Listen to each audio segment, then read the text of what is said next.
สบายดีพ่อแม่พี่น้องในสายงาน ITS ทั้งหลายข้าพเจ้าชื่อวันดีมื้อนี้ข้าพเจ้าจะมาแบ่งปันกลไกหรือว่าเคล็ดลับวิธี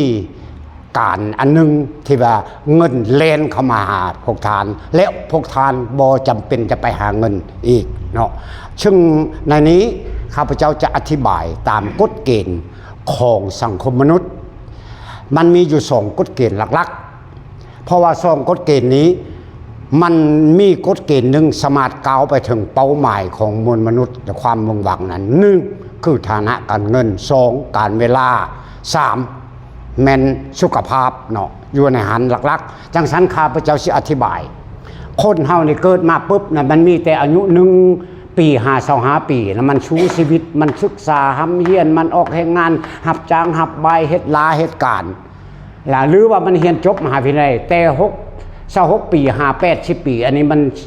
สร้างชีวิตตลอดจักเฮ็ดให้ไทยหน้าค้าขายทำมาค้าขายฮอด80 ปีบางเทื่อก็ฮอดจะ60 ปีมันตายก่อนแล้วเนาะอันนี้เขากฎเกณฑ์ของมนุษย์เกิดมาต้องเฮ็ดจังซั่นล่ะสิก้าวไปฮอดผลสำเร็จพวกนี้มีแต่ 95% บ่มีอย่างซื่อจังชั้นมาเบิ่งกฎเกณฑ์ตัวที่2กฎเกณฑ์ตัวที่2ใน1 ปี5-25 ปีแม่นการศึกษาหำเฮียนหรือว่าออกแห่งงานอย่างต่างๆก็อย่าแต่25 ปี30 ปีในระยะ5 ปีนี้มันสร้างระบบมันสร้างกลไก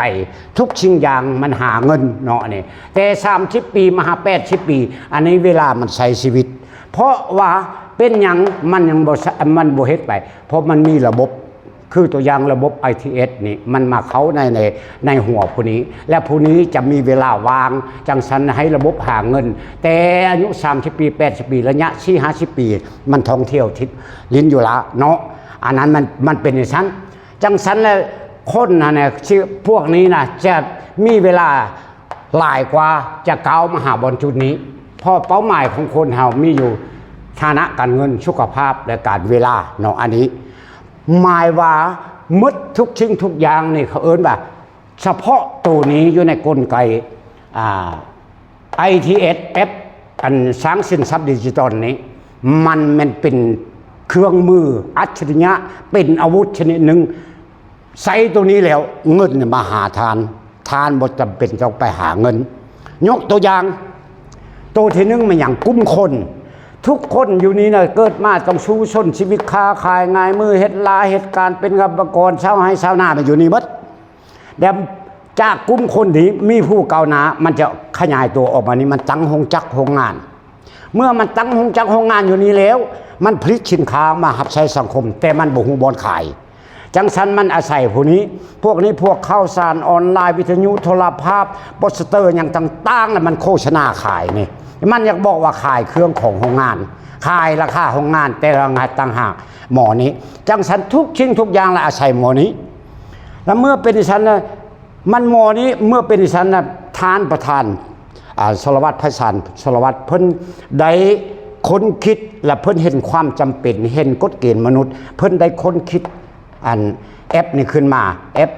ITS แอปอันนี้ขึ้นมาเมื่อแอปนี้ขึ้นมาแล้วมันหับใช้มวลมนุษย์มันเป็นเครื่องมือวิเศษจังสันแอปตัวนี้มาอยู่นี้มันก็ได้เงินมาแอปตัวนี้มาอยู่นี้ก็ได้เงินแอปตัวนี้มาอยู่นี้เงินและเฮ็ดให้3 คนนี่และได้เงินหมดบ่ได้เอารัดเอาเปรียบให้หมดให้ก็ได้เงินเพราะว่านำใช้เครื่องมือตัวนี้อันนั้นเป็นวิสัยทัศน์ของทานประธานและเพิ่นมาเฮ็ดตัวนี้เนาะจังสันแล้วจังสรุปความแล้วว่าทานบ่ได้ไปหาเงินในเมื่อว่าทานตัดสินใจเขาใน